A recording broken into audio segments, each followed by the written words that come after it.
오늘 질그릇의 소망이라는 말씀의 제목의 말씀을 나누려고 하는데, 이 말씀은 저도 이해하기까지 되게 오래 걸렸습니다. 오래 걸렸고, 말씀을 준비하고 나서도 계속 되뇌이면서 하나님의 이 말씀이 어떤 의미인가를 계속 깨달아야 했던 말씀 내용이었습니다. 그래서 어렵지 않을 텐데, 그래도 어떤 분들은 이게 무슨 말이냐라고 하실 수 있지만, 그래도 이 말씀을 통해서 오늘 우리에게 주신 하나님의 은혜를 함께 나누기를 원합니다. 자, 야곱은 참고로 일부 예배 드린 분들은 다 잘 이해하고 돌아갔습니다. 자, 야곱은 베냐민을 애굽에 보내지 않으려고 끝까지 버텨봤지만, 그러다가 모든 가족들을 굶겨 죽일 수도 있다는 생각을 하게 됐고, 그래서 결국 항복하게 됐습니다. 이게 지난주 말씀이었죠. 야곱은 모든 거를 다 포기하면서 이제 우리가 하나님의 은혜밖에 구할 게 더 뭐가 있겠냐라고 얘기했습니다. 근데 그게 신앙이라고 말씀드렸죠. 하나님은 모든 자들이 항복하기를 원하시고 요구하십니다. 그게 우리의 기도 제목과 가장 대치되는 부분입니다. 우리는 어떻게 하면 항복하지 않을까를 고민합니다. 그래서 자꾸 무슨 수를 만들어내고 어떤 할 말을 우리가 만들어내려고 최선을 다하는데, 성경을 보면 할 말이 없게 되는 인생이라고 하더라도 하나님은 그 속에서 그에게 항복을 받아내시는 거죠. 이거는 하나님 나라 백성이 되는 강력한 방법이 아니고 유일한 방법입니다. 하나님 나라라고 하는 건 하나님은 나를 다스리시는 나의 왕이시고 나는 하나님의 백성이 되는 것이기 때문입니다. 우리가 하나님 나라에 가서 한 자리씩 차지하려고 이러고 있는 게 아닙니다. 우리는 그저 하나님의 다스리심과 왕되심 앞에 엎드리는 자가 되는 것, 그게 하나님의 언약입니다. 하나님께서는 실제로 야곱이 항복하기를 계속 기다리셨습니다. 계속 기다리셨죠. 야곱은 끝까지 자기 오름과 자기 생각을 굽힐 마음이 없었지만, 야곱이 자기의 뜻을 꺾고 베냐민을 내어주는 것이 야곱에게 대한 하나님의 원하심이고 요구고 뜻이었습니다. 근데 그게 하나님 나라입니다. 하나님 나라에 대해서 많은 분들이 정말 많이 오해하시고 막 하나님 나라를 망치는 생각들을 많이 하는데, 그게 뭐냐면 내가 옳고 내 옳음이 관철되는 곳이 하나님 나라라고 자꾸 이상하게 생각을 하시는 분들이 가끔 계시는데, 그거는 말도 안 되는 잘못된 생각입니다. 오히려 하나님 나라를 망치는 생각입니다. 왜냐하면 하나님 나라는 그런 게 아니기 때문입니다. 한 사람도 항복하지 않은 사람이 없어요. 하나님 나라는. 물론 여기에는 있을 수 있죠. 왜냐하면 여기는 섞여 있기 때문에 여기는 당연히 있을 수 있는데, 하나님 나라는 하나님께 항복하지 않은 사람이 한 명도 없어요. 왜냐하면 그 말이 되지 않기 때문에. 하나님이 다스리시고 우리는 그분의 백성이 되는 나라가 하나님 나라죠. 영광스럽고 자랑스러움으로 하나님 앞에 나아간 신앙의 선배는 한 명도 없습니다. 전 세계, 전 역사, 인류 역사를 통틀어서 한 명도 없습니다. 그런 사람은. 결국에 하나님께 항복하는 것만이 하나님의 백성이 되는 유일한 방법입니다. 하나님 나라의 유일한 방식입니다. 하나님 나라는 내가 옳게 만드는 나라가 아닙니다. 내가 예를 들어서 내가 이 교회 담임 목사가 돼가지고 이 교회 틀린 거를 다 뿌리 뽑겠어.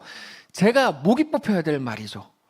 이거는 말도 안 되는 소리인 거거든요. 하나님 나라는 그런 게 아니에요. 하나님 나라는 오직 내가 하나님 다스리심 앞에 굴복하고 엎드리는 나라입니다. 더 정의로워야 되는 게 아니라 내가 더 굴복해야 되는 겁니다. 이게 이해가 되세요? 내 오름과 내 자존심과 내 뜻이 막 더 살아나는 것이 아니라 완전히 반대입니다. 내가 죽고, 그것도 철저히 죽고 완벽히 죽고 오직 예수가 사시는 것이 하나님 나라입니다. 이거는 제가 정말 진짜로 100번도 더 외친 건데, 아직까지 이해가 안 되거나 이거에 반감이 생긴다면 그 문제가 있는 겁니다. 야곱은 그렇게 자기의 뜻을 꺾고 베냐민을 애굽으로 보냅니다. 이게 야곱에게 가장 영광스러운 순간이라고 말씀을 드렸죠. 야곱이 자기의 뜻을 끝까지 지켜내는 게 멋있는 게 아니고 하나님 앞에 결국 자기의 뜻을 꺾어내는 게 가장 영광스러운 순간입니다. 그래서 다윗 이야기 말씀드렸죠. 다윗이 골리앗을 물리쳤을 때 영광스러운 게 아니라 하나님 나라적 관점에서 바세바를 범하고 우리아를 죽인 다음에 나단에게 걸려가지고 그냥 일개 나단 선지자 앞에 무릎 꿇게 됐을 때 그게 가장 다윗의 인생에서 영광스러운 순간이라고 말씀드렸어요. 그 이유는 세상적으로 볼 땐 영광스러울 게 하나도 없지만 하나님 앞에 비로소 무릎 꿇는 순간이기 때문이죠. 자, 요셉은 아마 베냐민을 처음 본 순간 깜짝 놀랐을 겁니다. 너무 좋았겠죠. 그토록 기다리던 내 동생. 예, 곧바로 짐승을 잡고 함께 할 식사를 준비합니다. 근데 형제들은 요셉이 왜 요셉의 집으로, 다른 것도 아니고 요셉의 집으로 자기들을 오라 그러는지 그게 너무 두려웠어요. 혹시 지난번 돈 때문에 이러나 싶었습니다. 그래서 이실 짓고 하기로 하죠. 그때 요셉이 걱정하지 마라. 그 돈은 내가 너희한테 그냥 돌려주려고 그랬다. 그거 니네 거다. 그러니까 돈에 대해서 걱정하지 마라 라고 말한 다음에 시므온까지 꺼내줍니다. 그리고 나서 그들의 발을 씻게 해주고 그들의 나귀에게도 먹이를 줍니다. 자, 요셉의 형제들, 야곱의 아들들 입장에서 생각해 보세요. 그들이 어떤 마음이었을까?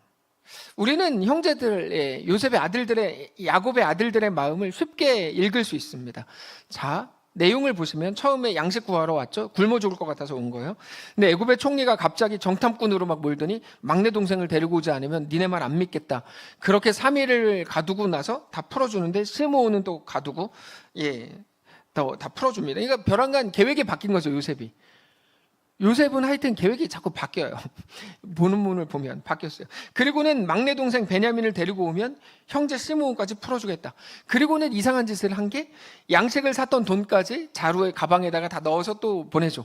그러니까 이 야곱 아들 입장에서는, 야곱 아들들 입장에서는 저 사람 왜 저러는지, 총리라는 저 사람이 도대체 왜 저러는지, 자꾸 이랬다 저랬다 하고, 언제는 막 협박했다가, 언제는 또 막 잘해줬다가, 가둔다 그랬다가 막 풀어줬다가, 한 명을 또 가두다가 이상한 짓을 자꾸 하니까 도대체 뭐지? 왜 이러지? 막 어리둥절하게 된 거죠. 요셉 때문에 야곱의 아들들, 요셉의 형제들이 정말 엄청나게 스트레스 받았을 겁니다. 근데 양식은 또 애굽에만 있으니까 어쩔 수 없이 애굽으로 가죠. 이번에는 또 잘해줘요. 자기 집에 막 오라 그러고 초대한다 그러고 발을 씻을 물을 주고 나귀에게 먹이를 주고. 형제들이 너무 이상한 거예요. 지금 돌아가는 판을 읽을 수가 없는 거죠. 그러다가 23절에서 너희 하나님, 너희 아버지의 하나님이라는 말을 듣는 순간 깜짝 놀랐겠죠. 애굽의 총리가, 자기들하고는 신앙이 다르거든요. 뒷부분 보면 애굽인들이 히브리인과 같이 밥도 안 먹었습니다. 믿음의 이유로 자기들이 부정하게 될까 봐 같이 밥도 안 먹는 사이였는데, 근데 또 갑자기 너희 하나님, 너희 아버지의 하나님 막 이렇게 얘기하니까 이게 뭐지 도대체? 막 이렇게 생각을 하는 게 오늘 본문에 나오는 야곱의 아들들, 요셉의 형제들의 마음이었습니다. 형제들은 그렇게 어리둥절했지만, 근데 우리는 다 알고 있어요. 이게 무슨 일인지, 어떻게 된 건지. 형제들은 보이는 것만 가지고 생각을 하려고 했지만, 우리는 보이지 않는 걸 알고 있기 때문이죠. 우리가 알고 있는 게 뭡니까? 여러분, 우리가 우리 앞에 있는 모든 사건과 모든 대화와 모든 인간관계와 모든 일들을 대할 때 사건과 사건을 연결하는 방식으로 무언가 설명하려고 하고 해석하려고 하면 그 일을 제대로 해석할 수가 없습니다. 세상은 그렇게 하죠. 근데 사실은 이건 불가능합니다. 왜냐하면 눈에 보이는 사건만을 가지고 나열하기에는 보이지 않는 게 훨씬 더 많고 훨씬 더 크기 때문이죠. 창조주 하나님, 여러분, 지금 우리나라에서 일어나고 있는 모든 정황들에 대해 창조주 하나님을 넣고 말하는 사람을 보셨어요? 뉴스에서 그런 거 한마디라도 들어보셨어요? 전 한 번도 들어본 적이 없어요. 제가 뉴스를 막 다 돌려서 봐도 한 번도 저는 하나님을 거기에 넣고 말하는 사람을 본 적이 없어요. 저는 뉴스를 가지고 얘기하려는 게 아닙니다. 정치적인 말을 하려는 게 아니에요. 중요한 건 그거라는 거죠. 우리가 신자인데, 우리가 우리 앞에 있는 지금 나라에서 일어나고 있는 일, 너무 중요한 일 아닙니까? 근데 그 중요한 일을 여러분이 믿는다고 하는 하나님을 넣지 않고 생각하는 건 도대체 어떤 믿음입니까? 라고 하면 내가 언제 그랬어요? 따지니까 하지 않겠어요? 근데 여러분, 그건 도대체 어떤 믿음이죠? 가는 곳마다 다 지금 다 똑같은 주제의 이야기를 하지 않아요? 한 명이라도 그 안에 하나님을 이야기해요. 도대체 한국 교회는 뭐죠, 이거는? 한국 교회가 도대체 뭔가 이런 생각이 들어요. 여러분, 우리는 신자입니다. 신자라는 거는 말 그대로 믿는 사람이라는 말입니다. 그렇죠? 믿는 사람입니다. 그리고 신자가 믿는 건 하나님입니다. 성경의 하나님이 누구신지, 어떻게 행하시는지, 특별히 예수님의 십자가를 통해서 우리에게 대한 하나님의 사랑을 어떻게 확증하셨는지를 우리는 알고 믿어요.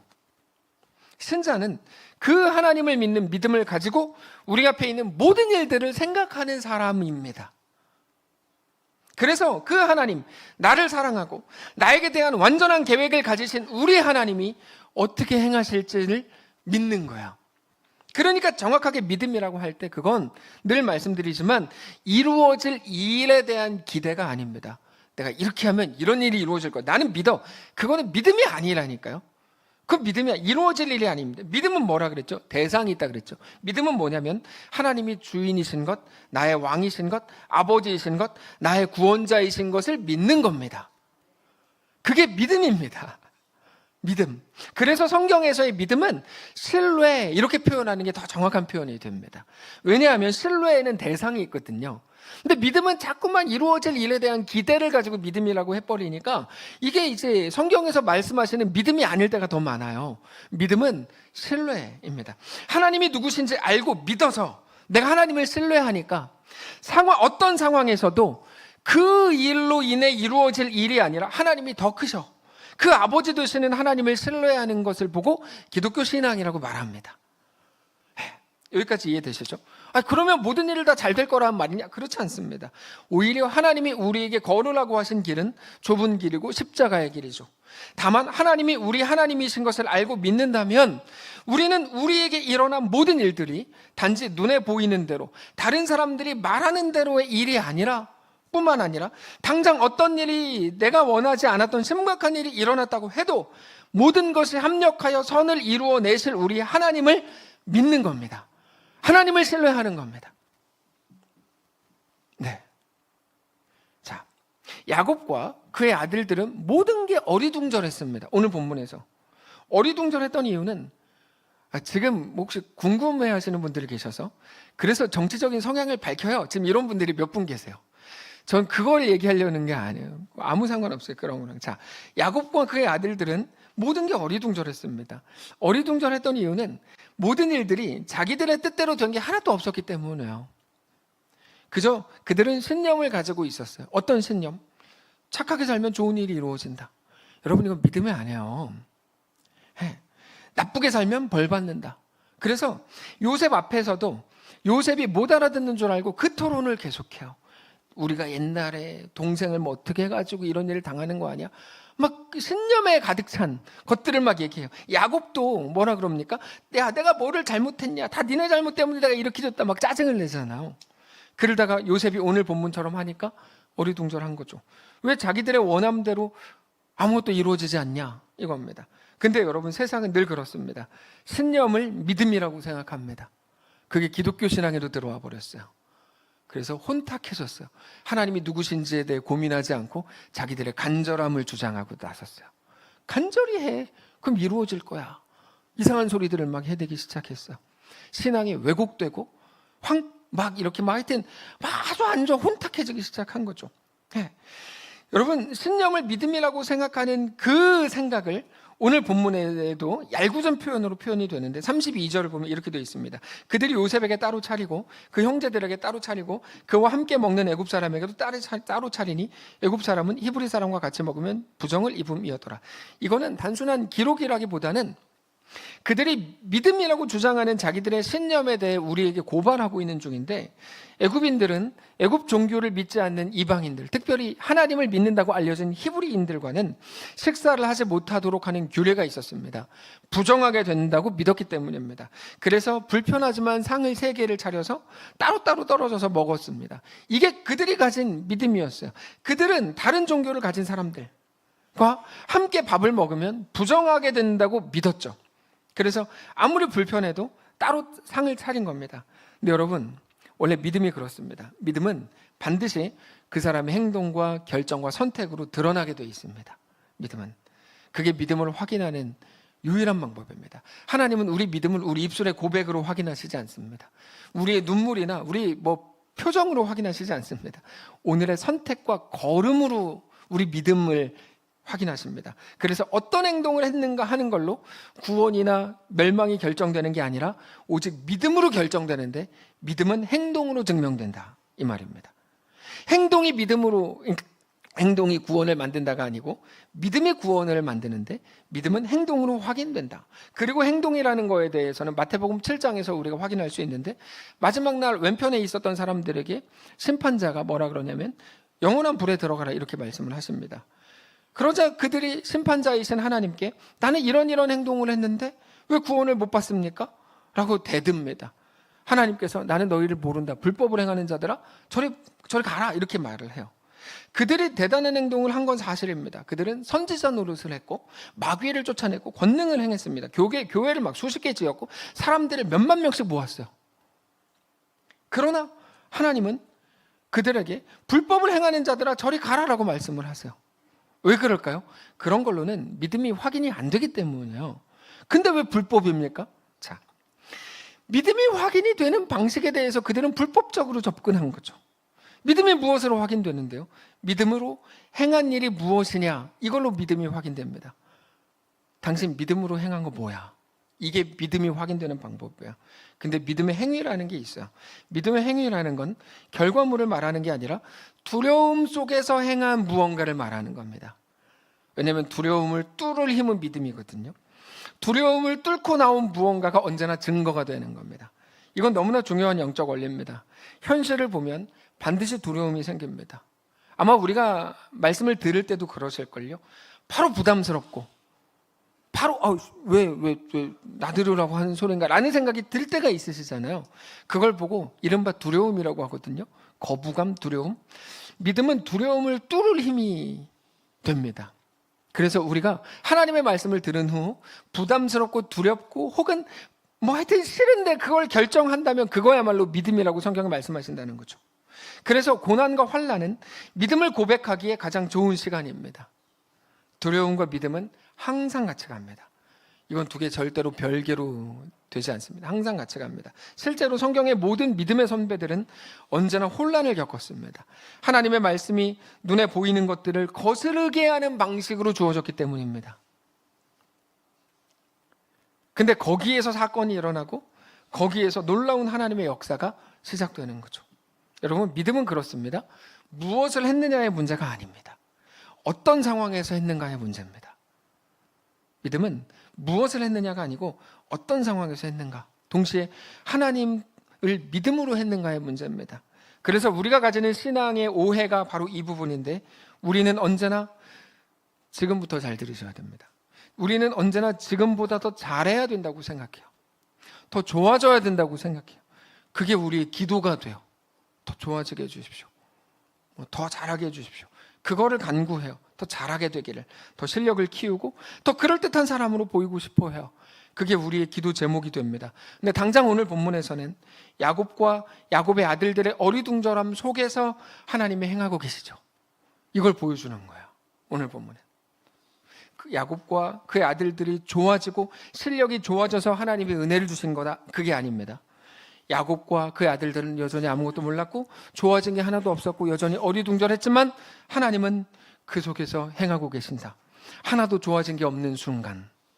자, 어제 우리나라는 또 하나의 큰 사건을 맞이했습니다. 대통령 탄핵. 물론 헌법재판소의 재판 결과가 나중에 나오겠지만 몇 달 후에, 어쨌든 일단 탄핵을 위해서 많은 사람들이 밤마다 모였고, 어떤 사람은 어제 뉴스 보니까 일본에 유학 중인데 이 집회에 참석하려고 와서 이렇게 했다, 이런 사람들도 있었어요. 어떤 사람은 김밥 400인분을 미리 준비해서 사람들 줄 서서 배고프지 않게. 어떤 건물들은 다 화장실 개방, 이런 좋은 모습들이 너무 많았어요. 어떤 분은 카페에 500만 원을 선 결제하면서 집회에 모이는 사람에게 나누어 주라고 부탁하기도 했다면서요. 이렇게 평화적으로 대통령이 탄핵될 수 있는 거가 가능한 일이냐, 세계적으로 논란 평화적 시위다, 이런 해석들도 있습니다. 자, 그럼에도 이런 모습들을 보면서 마음 한편으로 너무 안타까운 건 뭐냐면, 그렇게 원하는 대로 한다고 해도 그게 영원한 정답이 되는 것은 아니라는 사실 때문입니다. 우리가 다 알고 있는 거예요. 저도 어제 기뻤어요. 그리고 기뻐하는 사람들을 TV에서 봤어요. 근데 그 모습을 보면서 너무 속상했어요. 이건 정답은 아닌데. 왜냐하면 문제가 그러므로 다 없어지는 건 아니잖아요. 누구 편 이런 게 아니고. 어제 기뻐하는 사람들을 보면서 지금은 기쁘지만 곧 또 다른 일들 때문에 우리나라는 또 싸울 겁니다. 그렇죠? 그럼 또 힘들어하게 될 겁니다. 마음이 아팠어요. 그거는 국가적인 거대한 일들뿐 아니라 우리 개인의 삶도 완전히 똑같은데, 여러분, 우리의 풀리지 않을 연약함은 우리 매일의 고민의 주제가 됩니다. 이거 해결되면, 그것만 없애면, 어제 일이라 그러면 뭐 알터니 빼야 되는 거 아니냐, 암덩어리 제거해야 되는 거 아니냐, 그렇다 그래요. 네. 어제 한 일이 뭐 그런 거겠죠. 그러면 다 될 것 같은데 그것들이 다 이루어지고 모든 문제가 다 사라진다고 해도 진짜 문제의 본질은 우리 자신이라는 것을 우리는 금방 알게 되죠. 그렇게 간절한 기도가 이루어졌잖아요. 탄핵 말고 아이가 뭐 어떤 대학에 가고 무슨 직장을 잡고, 그럼 지금 기도 제목이 없어야 되잖아요. 그렇지 않아요? 근데 우리에게는 끊임없는 소원들이 생겨나죠.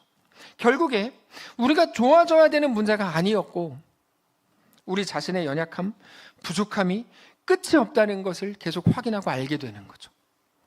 우리가 좋아져서 대단한 역사를 만들고 구원을 이루는 게 아니라는 겁니다. 유명한 노래가 있죠. 불후의 명곡. 돈으로도 못 가요 하나님 나라, 힘으로도 못 가요, 벼슬로도 못 가요, 어여뻐도 못 가요, 맘착해도 못 가요 하나님 나라. 이거 다 사람들이 기도하는 내용 아니에요? 하나님 돈을, 요즘 한 90% 이상, 하나님 힘을 주십시오, 한 40% 이상, 벼슬 권력을 주십시오, 한 10% 이상, 어여쁘게 해주십시오, 100%. 그 다음에 맘착하게 해주십시오. 나는 글렀는데 우리 자식이라도 좀 맘착하게 해주십시오. 한 30%. 다 우리 기도 제목입니다. 근데 못 가요. 믿음으로 가는 나라, 하나님 나라. 어떤 실력과 공로와 선행으로도 되지 않죠. 그럼에도 여전히 많은 신자들이 그걸 오해합니다.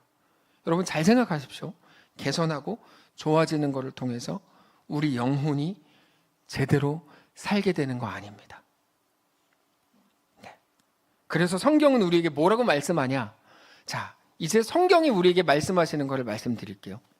성경은 우리에게 그러므로 좋아지도록 실력을 키우라고 말하지 않고, 모든 순간 우리에게는 변하지 않을 영원한 하나님이 계신다고 말씀하십니다. 여러분 이 음성을 듣게 되시길 바랍니다. 이거를 왜곡시키시면 안 됩니다. 더 좋아져라, 더 훌륭해져라, 하나님이 너에게 은혜를 막 쏟아붓도록 네가 만들어라. 그런 사이비가 어디 있습니까? 어디 있긴요. 한국교회 많지. 성경은 우리에게 그렇게 말하지 않고, 모든 순간 우리에게는 변하지 않을 영원하신 하나님이 계신다, 너는 그거를 알고 믿어야 된다 라고 말씀하시는 게 우리에게 대한 하나님의 요구입니다. 우리나라에 무엇이 필요할까요? 우리나라에 지금 이 순간 뭐가 필요할까요?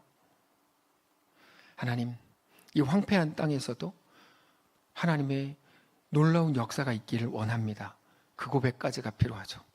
이걸 이렇게 하시고 예를 들면 국민의힘을 때려 부수고 민주당을 해체시키고 이런 게 필요한 게 아니에요. 국민의힘 얘기하니까 누가 인상 썼다가 민주당 얘기하니까 누가 인상 써. 근데 그런 얘기를 하는 게 아니에요. 제가 바보입니까? 욕먹을 소리를 굳이 하게 그러진 않죠. 여러분 우리에게 필요한 게 뭐냐면, 이 험한 한가운데에서도 변하지 않을 영원한 하나님이 살아계시다면서요. 그렇다면 하나님의 놀라운 은혜가 하나님의 방식으로 임하길 원합니다 라고 기도하는 거예요. 바로 이 부분이 우리가 매일 오해하는 부분이에요.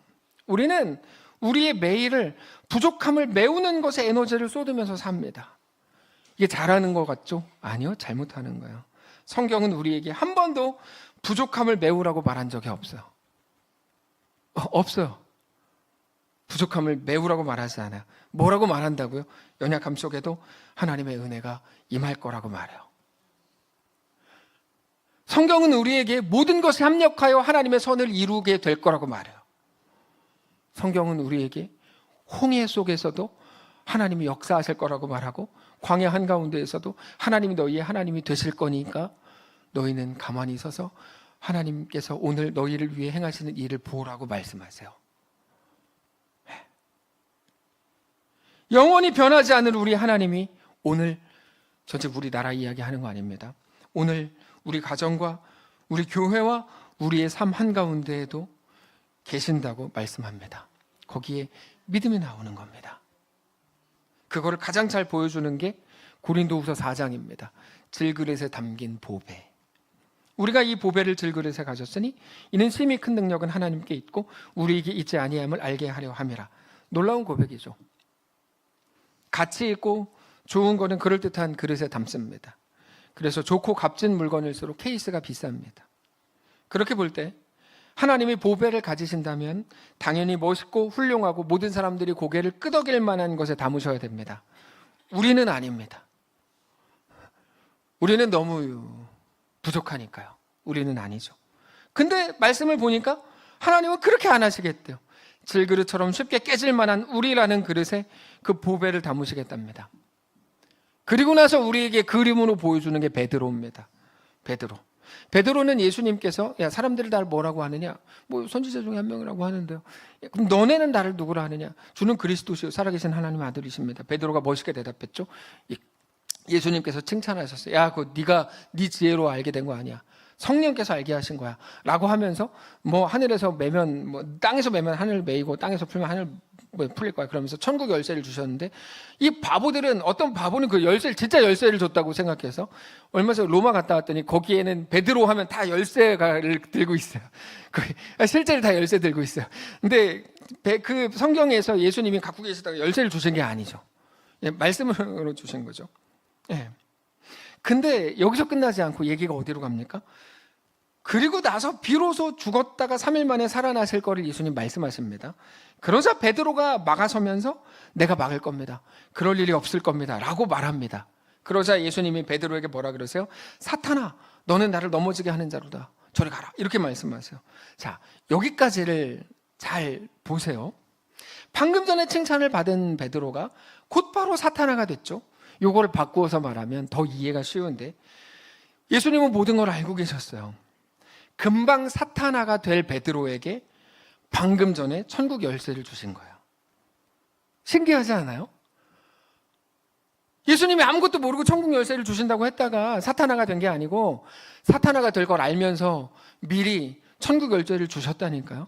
여러분, 이게 놀라운 겁니다. 이 그림이 예수님의 십자가와 구원을 가장 잘 보여주는 성경의 대표적인 그림입니다. 이게 무슨 말이냐? 예수님은 십자가를 통해서 구원을 이루십니다.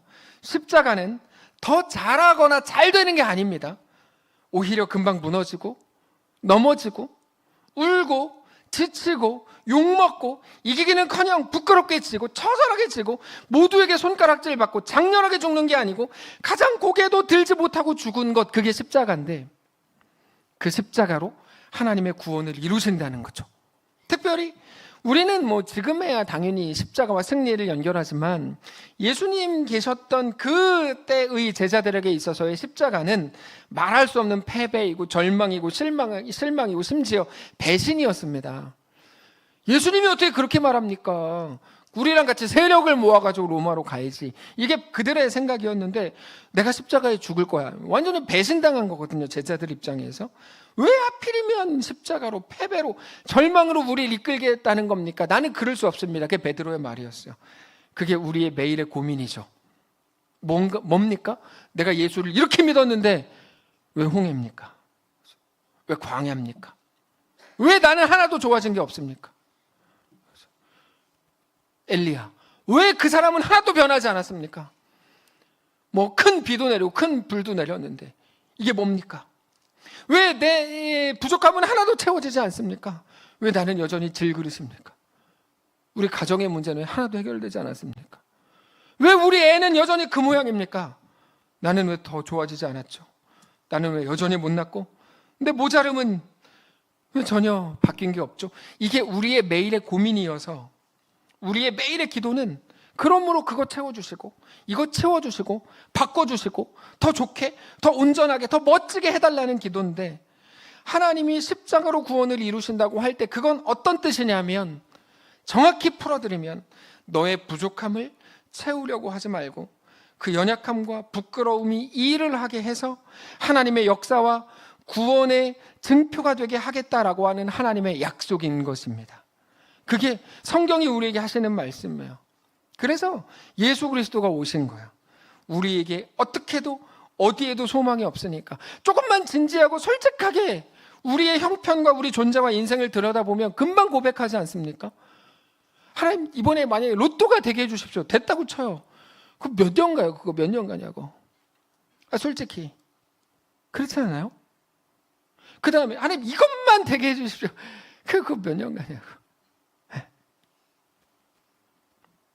나이를 먹으면 성숙해지는 게 아니라, 진짜 달콤한 인생이라는 영화였던데, 그 영화를 보니까 김영철 씨가 했던 두 개의 명대사가 있어요. 달콤한 인생. 하나는 다 아는 거. 너는 나에게 모욕감을 줬어. 이게 이제 그 영화에 나오는 거. 또 하나는 나이가 들면 말이야, 점점 인내심이 부족해져. 이게 이제 되게 유명한 대사입니다. 근데 정말 그런 것 같아요. 시간이 지나면 몇 분 빼고, 몇 분은 왜 빼는지가 이따 말씀드릴 거예요. 몇 분 빼고 자연스럽게 더 좋아지고 실력이 쌓이는 게 아니라 점점 인내심이 없어져요. 그래서 왜 그런가 하다가 달콤한 영화를 보고 알았어요. 원래 그런 거구나. 누구나 다 저렇구나. 나도 지금도 없지만 나중에 더 없어지겠구나. 이걸 알게 됐어요. 근데 몇 명은 왜 다르냐면, 신자는 달라요. 신자는 한 가지를 깨닫게 돼요. 뭐를 깨닫냐면, 내가 해봤는데 야, 그거 답이 아니더라. 내가 화도 내보고 성질도 부려보고 부수기도 해보고 별짓 다 해봤는데 그게 답이 아니더라. 이거는 신자만 할 수 있는 고백입니다. 인내가 아니라 경험으로 알게 되는 거죠. 경험으로. 그래서 우리는 하나님 앞으로 돌아가게 되는 거예요. 성도 여러분, 하나님이 나, 그리고 우리라고 하는 질그릇 속에 보배를 담겠다라고 하신 그 말씀을 도대체 어떻게 이해하고 어떻게 믿고, 그렇게 하실 하나님을 어떻게 신뢰하면서 오늘을 살고 계십니까? 그게 예수를 보내신 것 같고, 그가 십자가 지신 것 같이 모든 게 끝장났고 모든 게 망해버린 것 같고, 이제는 부끄러움과 치욕과 죽음만 남은 것 같은 그 자리에, 그 죽음과 망함과 치욕에 그러나 부활과 생명과 기쁨과 감격을 만드시겠다는 겁니다. 놀라운 일이에요. 저는 이때 아멘이 나올 거라고 일도 생각하지 않았어요. 그래서 일부 예배 때는 한번 제가 아멘 하기로 하고 다시 한번 했어요. 십자가와 죽음과 무덤에서 부활을 이루신 우리의 하나님이 우리의 삶에 만드실 꽃이 그거라고 오늘 말씀하고 계시는 거예요. 홍해 속에서, 광야에서, 아픔에서, 무너짐에서 우리의 인생과 가정에 꽃이 피게 하실 겁니다. 그래서 우리를 오늘 그 한가운데 두신 겁니다. 여러분, 정리가 되지 않으세요? 도대체 어떻게 설명을 드려야 정리가 되죠? 그 꽃을 만들라는 사명과 함께 우리를 그 자리로 부르신 거죠. 그러므로 사랑하는 성도 여러분, 말씀을 정리하겠는데, 내 부족함을 씻고 보완하는데 시간과 에너지를 제발 좀 쏟지 마십시오. 불신앙입니다. 명확히 말씀드리면 불신앙입니다. 그건 오늘을 잃어버리게 하려고 하는 마귀의 유혹입니다. 마귀의 목적은 뭐냐면 오늘을 못 살게 하는 거거든요. 홍해 앞에 섰어요. 홍해 앞을 못 살게 하는 게 어떻게 하는 걸까요? 이게 뭡니까? 홍해를 갈라주고 더 좋은 길로 역사해 주십시오. 이거 오늘을 못 살게 하는 거야.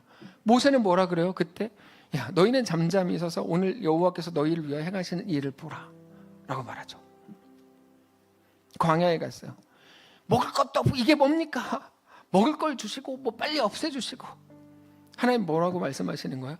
야, 그 속에서 니네가 어떻게 훈련되는지, 어떻게 완전한 하나님의 백성이 되는지, 어떻게 놀랍고 영화로운 사람들이 되는지 내가 너희를 통해 세상에 보일 생각이야 라고 말씀하시죠.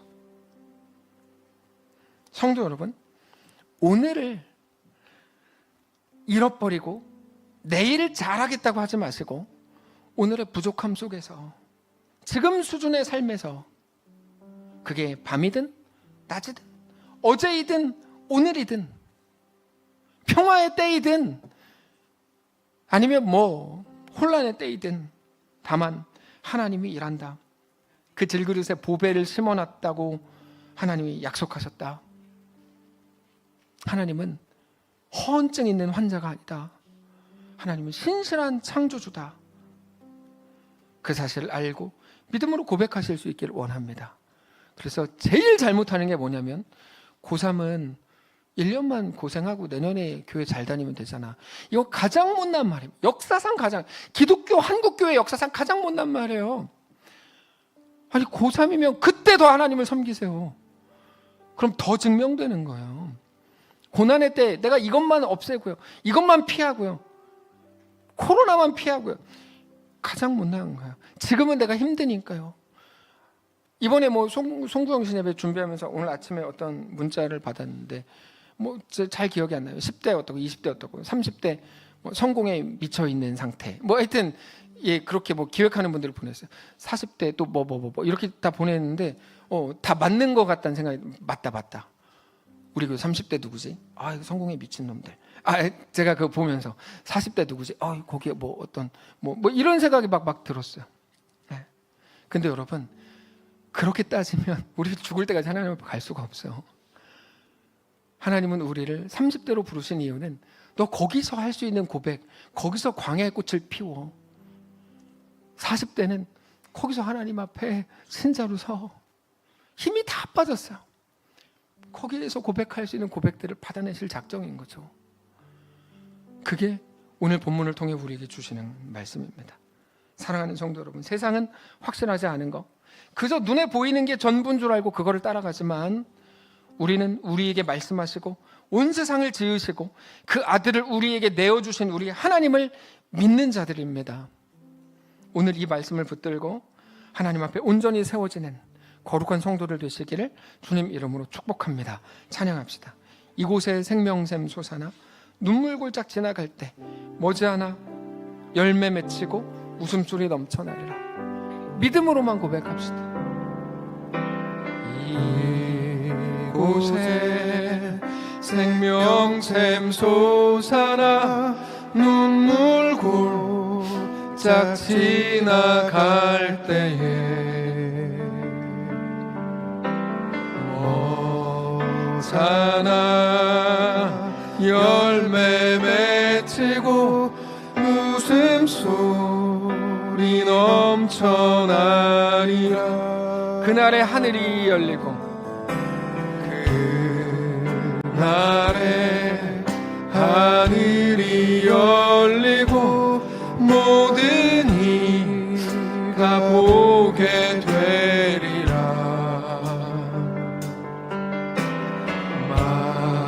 마침내 꽃들이 피고 영광의 주가 오리라. 다시 한번 합시다. 이곳에 생명샘 솟아나 우리 가정에